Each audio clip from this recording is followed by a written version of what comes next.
بسم اللہ الرحمن الرحیم۔ السلام علیکم ورحمۃ اللہ اسٹوڈنٹس، 7th کلاس کی اسلامیات لازمی کے ساتھ مبین احمد صدیقی آپ کے سامنے۔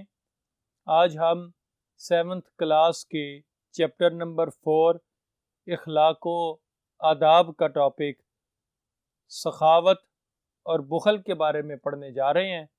آئیے اس کو پڑھنے کے لیے بورڈ پر چلتے ہیں۔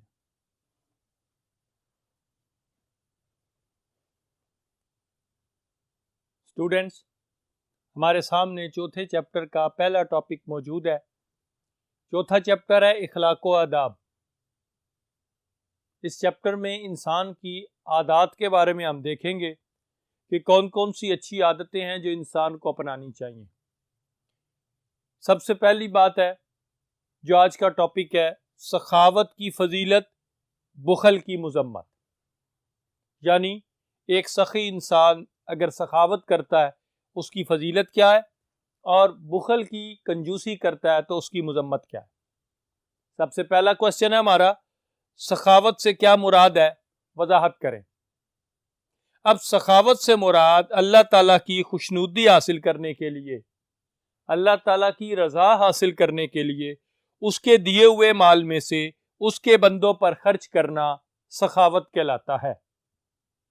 یعنی جو مال انسان کو اللہ تعالیٰ نے عطا فرمایا، حلال رزق جو انسان نے کمایا، اس کو لوگوں کی فلاح و بہبود اور غرباء اور مساکین پر وہ انسان خرچ کرے، اسے سخاوت کہتے ہیں۔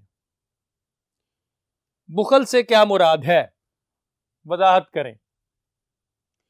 بخل سے مراد ہے کہ انسان دولت رکھتے ہوئے بھی، یعنی انسان کے پاس دولت موجود ہو اس کے باوجود بھی نہ تو اپنی جائز ضروریات کو پورا کرے، مثلا لباس، خوراک، علاج، سفر وغیرہ پر مناسب طریقے سے خرچ کرے، مناسب خرچ نہیں کر رہا، اور اس کے ساتھ ساتھ دوسرے ضرورت مندوں پر خرچ کرے، نہ ہی اپنی ضروریات پوری کر رہا ہے مکمل طور پر، نہ ہی دوسری ضرورت مندوں کی ضروریات کو پوری کر رہا ہے۔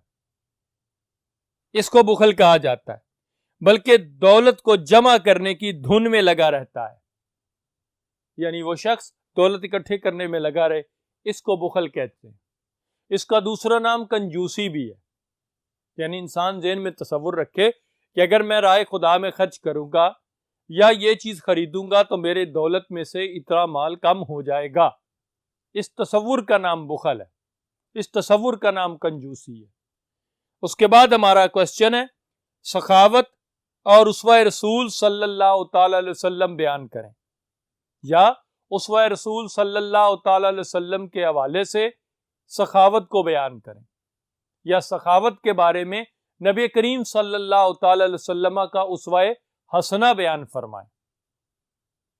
دیکھتے ہیں، نبی کریم صلی اللہ تعالی علیہ وآلہ وسلم بہت ہی زیادہ سخی تھے۔ آپ صلی اللہ تعالی علیہ وسلم سخاوت کو پسند فرماتے تھے اور اللہ تعالیٰ کی راہ میں خرچ کرنے میں ہمیشہ پہل فرمایا کرتے تھے، آگے بڑھ کر راہ خدا میں خرچ کرتے تھے، اور یہ بات حضور علیہ السلام کو بہت زیادہ محبوب تھی۔ اور نبی کریم صلی اللہ علیہ وسلم کی بارگاہ میں کبھی اگر کوئی سائل آتا تو حضور علیہ السلام کی بارگاہ سے کبھی خالی نہیں لوٹا۔ یہ شان ہے نبی کریم صلی اللہ علیہ وسلم کی سخاوت کی، کبھی بھی خالی نہیں لوٹا۔ نبی کریم صلی اللہ تعالی علیہ وآلہ وسلم کے ہاں حضرت عائشہ صدیقہ رضی اللہ تعالیٰ عنہ بیان فرماتی ہیں کہ ایک بکری ذبح فرمائی گئی۔ جب بکری ذبح کی تو نبی کریم علیہ الصلوۃ والسلام نے ہمیں گھر والوں کو حکم دیا کہ اس کو تقسیم کر دینا ہے خدا میں۔ یہ فرما کے حضور علیہ السلام تشریف لے گئے، ہم نے اس کو بانٹ دیا۔ کچھ دیر کے بعد حضور صلی اللہ تعالی علیہ وسلم واپس تشریف لائے، ہم سے پوچھا کہ عائشہ کیا بچ گیا ہے اور کیا تقسیم ہو گیا ہے؟ ہم نے عرض کی یا رسول اللہ صلی اللہ علیہ وسلم سارا گوشت راہ خدا میں تقسیم کر دیا گیا ہے، صرف یہ ایک دستی کا گوشت جو ہے یہ باقی بچ گیا۔ پھر آپ صلی اللہ علیہ وسلم کا فرمان ہوا، حضور علیہ الصلوۃ والسلام نے فرمایا جو بچ گیا ہے وہ چلا گیا ہے، یعنی جو ہمارے ہاں موجود ہے نا گوشت جسے ہم نے رائے خدا میں نہیں دیا، یہ ہمیں آخرت میں کوئی فائدہ نہیں دے گا، اور جو تقسیم ہو گیا ہے وہ رہ گیا ہے، یعنی جسے ہم نے رائے خدا میں خرچ کر دیا، بانٹ دیا غرباء اور مساکین میں، ہم نے جسے تقسیم کیا ہے نا، آخرت کے لیے اسے ہم نے اکٹھا کر لیا، یعنی آخرت میں ہمیں اس کا بدلہ اور اجر اور ثواب ملے گا۔ یہ ہے اسوہ رسول اکرم صلی اللہ تعالی علیہ وسلم اور سخاوت، یہ نبی کریم صلی اللہ علیہ وسلم کا طریقہ کار تھا سخاوت کا، کہ جب تک گھر میں کوئی چیز موجود ہوتی حضور علیہ السلام کو چین نہیں آتا تھا، وہ بھی رائے خدا میں تقسیم فرما دیا کرتے تھے۔ آئیے اب دوسرے بورڈ پر چلتے ہیں۔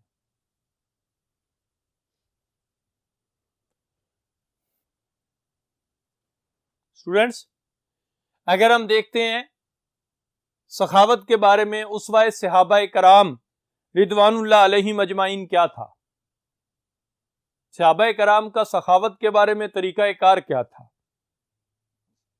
صحابہ کرام کس طرح اللہ کی راہ میں سخاوت فرمایا کرتے تھے۔ نبی کریم صلی اللہ تعالی علیہ وسلم کے طریقے اور سنت پر عمل کرتے ہوئے صحابہ کرام کی یہ عادت تھی کہ تمام صحابہ کرام بڑھ چڑھ کر سخاوت میں حصہ لیا کرتے تھے، ایک دوسرے سے ہمیشہ مال خرچ کرنے کے سلسلے میں آگے بڑھنے کی کوشش کیا کرتے تھے کہ ان سے پہلے میں مال زیادہ خرچ کروں، میں اور زیادہ مال خرچ کروں۔ اس کی کئی مثالیں ہمارے سامنے موجود ہیں۔ اگر ہم غزوہ تبوک کے حوالے سے دیکھتے ہیں تو غزوہ تبوک میں حضرت ابوبکر صدیق رضی اللہ تعالی عنہ کا عمل کیا تھا؟ جب نبی کریم صلی اللہ تعالی علیہ وسلم نے حکم دیا کہ کون مجاہدین کی مدد کرے گا، تو حضرت ابوبکر صدیق رضی اللہ تعالی عنہ اپنے گھر کا سارا مال اسباب اٹھا کر حضور کی بارگاہ میں لے آئے، اور خود بھی اور گھر والوں نے بھی ٹاٹ بوریے کا لباس پہن لیا، گھر میں کوئی چیز نہیں رکھی۔ میرے آقا نے فرمایا اے ابوبکر گھر والوں کے لیے کیا چھوڑ کر آئے؟ عرض کی یا رسول اللہ گھر والوں کے لیے اللہ اور اس کا رسول چھوڑ آیا ہوں، باقی ہر چیز آپ کے قدموں میں لے آئے۔ یہ سخاوت ہے سیدنا صدیق اکبر رضی اللہ تعالی عنہ۔ اسی غزوہ تبوک میں اگر ہم دیکھتے ہیں حضرت عمر فاروق رضی اللہ تعالی عنہ کا طریقہ کار، تو حضرت فاروق اعظم رضی اللہ تعالی عنہ حضور علیہ الصلوۃ والسلام کے حکم پر گھر گئے اور گھر کی ہر چیز کو 2 حصوں میں بانٹ دیا، یعنی 2 حصوں میں اپنے گھر کے سامان کو تقسیم کیا۔ آدھا سامان رسول اللہ کی بارگاہ میں لے آئے، آدھا گھر والوں کے لیے چھوڑ آئے، اور سوچ رہے تھے آج تو میں بہت کمال کروں گا۔ جب حضور کی بارگاہ میں پہنچے میرے آقا نے فرمایا عمر گھر والوں کے لیے کیا چھوڑ کر آئے؟ سیدنا فاروق اعظم نے عرض کی یا رسول اللہ آدھا مال گھر والوں کے لیے چھوڑ آیا، آدھا آپ کی بارگاہ میں لے آیا۔ تو سیدنا صدیق اکبر نے بھی جو جملہ کہا تھا اسے سن کے سیدنا فاروق اعظم نے مسکرا کے حضرت ابوبکر صدیق کو دیکھا کہ ابوبکر آج بھی آپ نے کمال حاصل کر لیا۔ یہ صحابہ کی محبت ہوتی تھی ایک دوسرے سے۔ حضرت عثمان غنی رضی اللہ تعالیٰ عنہ، آپ کی سخاوت کا تو کمال ہی بے مثال تھا، اتنا کمال تھا کہ آپ کی سخاوت کی وجہ سے آپ کا نام غنی پڑ گیا تھا۔ حضرت عثمان غنی رضی اللہ تعالیٰ عنہ کو غنی کہا جاتا تھا کیونکہ کسی بھی کبھی بھی کسی بھی معاملے میں آپ پیچھے نہیں رہتے تھے، جب ضرورت پڑتی حضرت عثمان غنی سخاوت کے لیے حاضر ہو جاتے۔ مسجد نبوی کی توسیع کا موقع تھا، حضرت عثمان غنی نے مسجد نبوی کے ساتھ ملک زمین کو خریدا اور حضور کی بارگاہ میں پیش کیا۔ غزوہ تبوک کا معاملہ آیا تو حضرت عثمان غنی رضی اللہ تعالیٰ عنہ نے 900 اونٹ جو تھے ساز و سامان سے لدے ہوئے حضور کی بارگاہ میں پیش کر دی۔ مدینہ المنورہ میں قحط پڑتا ہے تو حضرت عثمان غنی کے 1000 اونٹ جو آتے ہیں ان کو راہ خدا میں دے دیا، یعنی سارا مال مدینے کے لوگوں میں بانٹ دیا تھا، کسی سے 1 روپیہ بھی نہیں لیا تھا۔ یہ حضرت عثمان غنی رضی اللہ تعالیٰ عنہ کی سخاوت کا کمال تھا۔ اسی طرح تمام صحابہ کرام سخی تھے اور سخاوت کو پسند کرتے تھے۔ اگلا ہمارا کوشچن ہے، سخاوت کے معاشرتی فوائد بیان کریں۔ معاشرے میں کیا فوائد حاصل ہوتے ہیں سخاوت کی وجہ سے؟ نمبر 1، اخلاق اور کردار میں حسن پیدا ہوتا ہے۔ ایسا شخص جو سخاوت کرتا ہے، سخی ہوتا ہے، اس کے اخلاق بھی سنور جاتے ہیں، کردار بھی سنور جاتا ہے، خوبصورتی پیدا ہو جاتی ہے، وہ بندہ خوش اخلاق ہو جاتا ہے، دولت کی ہوس کا خاتمہ ہو جاتا ہے۔ ایسا شخص جو سخاوت کرتا ہے، سخی ہوتا ہے، اس کے دل سے دولت اکٹھے کرنے کی لالچ ختم ہو جاتی ہے، ہوس ختم ہو جاتی ہے۔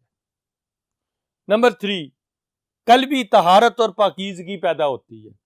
ایسا انسان جو سخی ہوتا ہے، سخاوت کرتا ہے، اس کے دل کو طہارت نصیب ہوتی ہے اور پاکیزگی نصیب ہو جاتی ہے۔ نمبر 4، مال میں برکت۔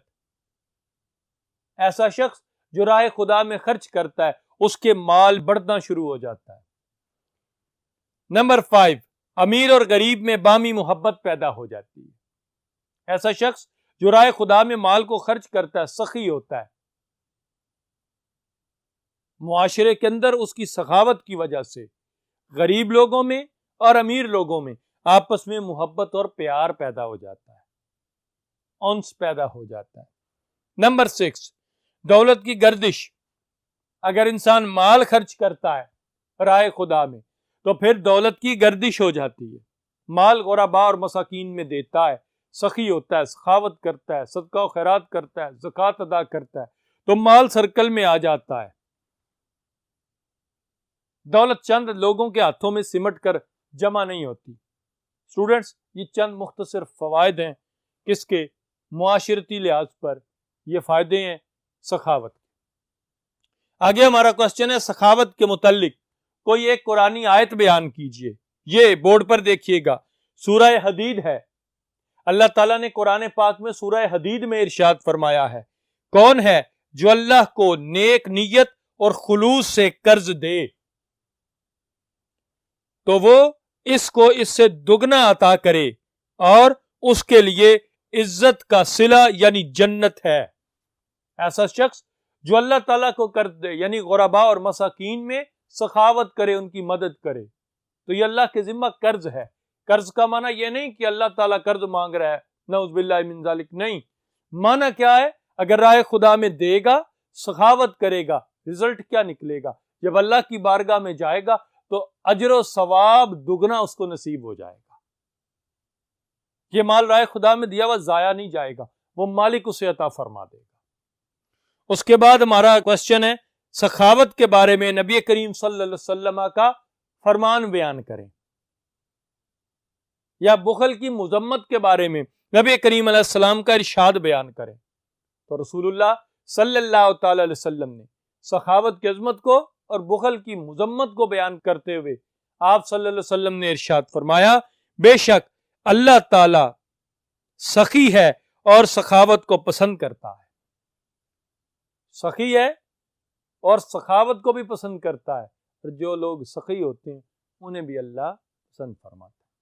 آئیے تیسرے بورڈ پر چلتے ہیں۔ اسٹوڈنٹس، ہمارا آخری کوشچن ہے، سخی اور بخیل کے عمل کی وضاحت کرنی ہے۔ دیکھیے گا، جو سخی ہوتا ہے وہ اللہ کا نیک بندہ ہوتا ہے، اللہ تعالیٰ اس بندے سے محبت کرتا ہے، وہ شخص غریبوں اور مسکینوں کو کھانا کھلاتا رہتا ہے، یہ بات پسند کرتا ہے کہ غرباء اور مساکین کو کھانا کھلائے۔ رفاع عامہ کے کاموں میں سخی شخص جو ہے وہ بڑھ چڑھ کر حصہ لیتا ہے، آگے بڑھ کر کوشش کرتا ہے کہ رفاع عامہ کے کاموں میں حصہ لے۔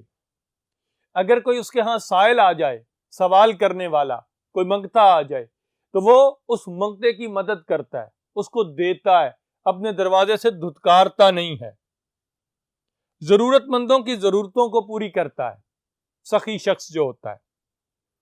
اور معاشرے میں اگر کوئی آفت آ جائے، کوئی زلزلہ آ جائے، کوئی سیلاب آ جائے خدا نہ خواستہ، تو اگر اس معاشرے میں سخی موجود ہے تو وہ بڑھ چڑھ کر کمر بستہ ہو جاتا ہے لوگوں کی مشکلات کو دور کرنے کے لیے، اور اس سلسلہ میں اپنے مال کو راہ خدا میں خرچ کرتا ہے، کسی لحاظ سے پیچھے نہیں رہتا۔ یہ سخی کی کردار کی نشانی ہے۔ اور بخیل کیا کرتا ہے، کنجوس کیا کرتا ہے، وہ اپنے مال و دولت کے حساب میں لگا رہتا ہے، اس کو گنتی کرنے میں لگا رہتا ہے، دولت پر سانپ باندھ کر بیٹھا رہتا ہے، اپنی جائز ضروریات پر بھی مال کو خرچ نہیں کرتا بلکہ ان کو جمع کرتا رہتا ہے، ان کو اکٹھا کرتا رہتا ہے۔ یہ اس شخص کی کیفیت ہے جو بخیل ہوتا ہے۔ سخی شخص سے اللہ محبت کرتا ہے اور بخیل شخص کو اللہ ناپسند کرتا ہے، اور بخیل اور کنجوس کے لیے آخرت میں عذاب ہے جو وبال جان بن جائے گا۔ اسٹوڈنٹس، آج ہم نے سخاوت کی فضیلت اور بخل کی مذمت کے بارے میں ہم نے پڑھا۔ اس کو اچھی طرح سنیے گا اور دیکھیے گا تاکہ کسی بھی قسم کا کوئی کوسچن آئے تو آپ کو کسی لحاظ سے کوئی کمی نہ رہے۔ نیکسٹ لیکچر میں نیکسٹ ٹاپک کے ساتھ پھر حاضر ہوں گے، تب تک کے لیے اللہ حافظ۔